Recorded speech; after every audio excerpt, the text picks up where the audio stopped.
Was the Prophet of Allah a man or not? We're programmed automatically. Astaghfirullah, brother, what are you saying? Of course he was a man. Aisha radiallahu ta'ala anha narrates to her nephew Urwa. Authentic narration in Bukhari. Authentic narration in Bukhari.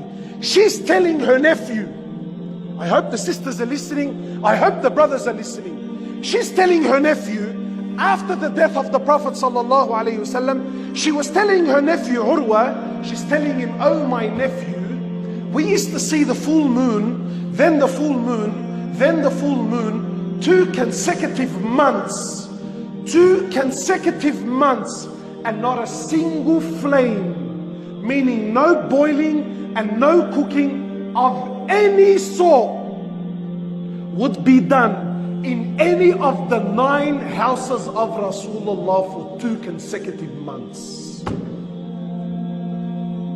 Man or not? Don't answer. Don't answer.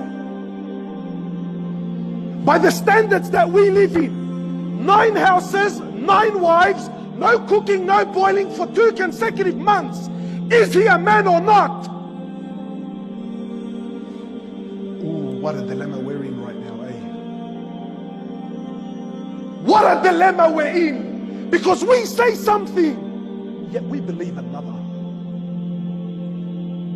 2 consecutive months, 9 of the wives, the mothers of the believers. So you might tell me what? Brother, come on, man. That's the Prophet, bro. Times were tough. They went, through some financial struggles, bro. This was just the process that Allah just had to put him through.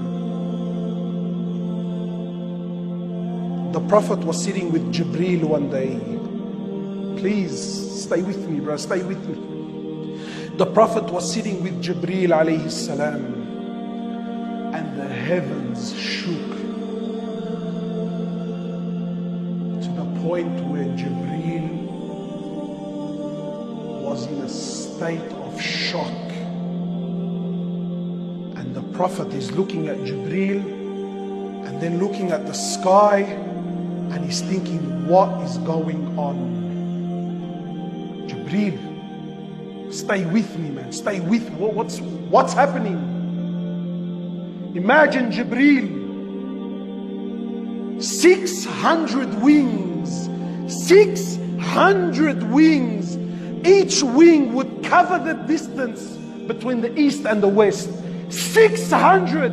He's now sitting in a state of shock. And an angel comes down.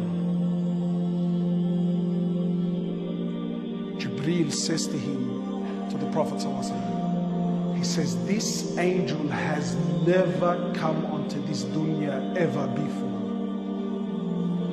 Meaning, I don't know what's about to happen.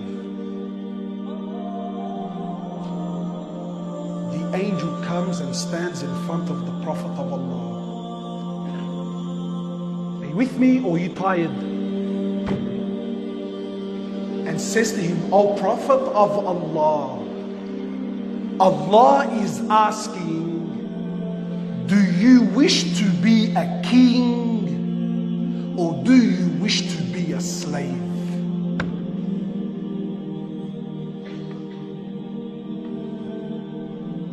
Do you wish to be a king, Prophet, or do you wish to be a slave, Prophet? So don't come and tell me that the Prophet went through tough times. No, Habibi, no. Whether we like it or not, whether the society accepts it or not, whether our local mashayikh admit it or not, it was a life that he chose. But we don't like his life. That's why we're not living it, bro. A king or a slave? So the Prophet is, what a moment. So the Prophet looks at Jibreel, his friend. Looks at Jibreel, his friend.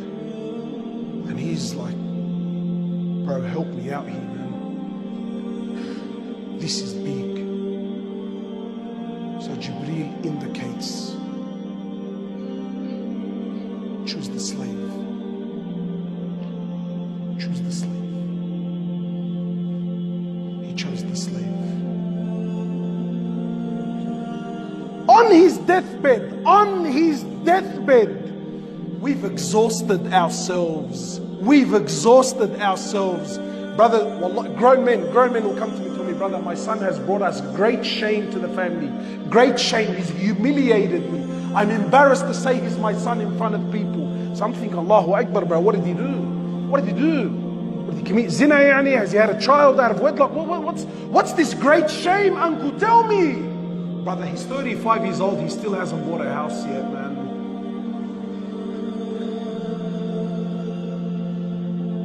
Still hasn't bought a house yet. On his deathbed, sallallahu alayhi wasallam. Is he a man or not? Don't answer. Don't answer, bro.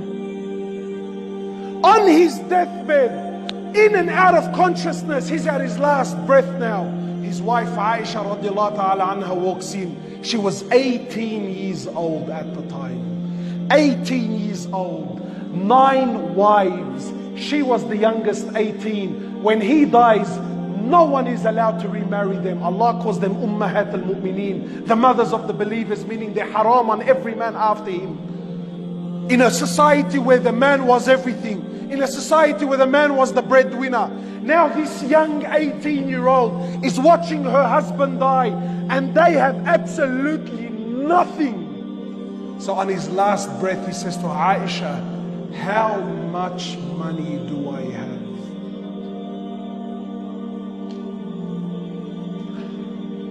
Brothers are working double, triple jobs. 40, 50 years old. He already paid off his house, but still working, chasing the dollar. Brother, what are you doing this for? Brother, we need to leave something behind for our children, man. We got to think about our kids, brother. I got to be wise, my brother. But what about your deen, brother? What about, Allah says, I created you for worship. Alhamdulillah, you have a house, you've covered, brother. You need to start giving some time for deen. Allah, brother, what do you want me to do, brother? I need to leave something behind. That's it. That's the way, brother, because I'm a man, brother. I'm a man. Aisha, how much do we have? She says, O Prophet of Allah, 7 gold coins. He says to Aisha, go give them for the sake of Allah now. Give them away. And then he loses consciousness. And then she's standing there with 7 gold coins. What a difficult time, bro.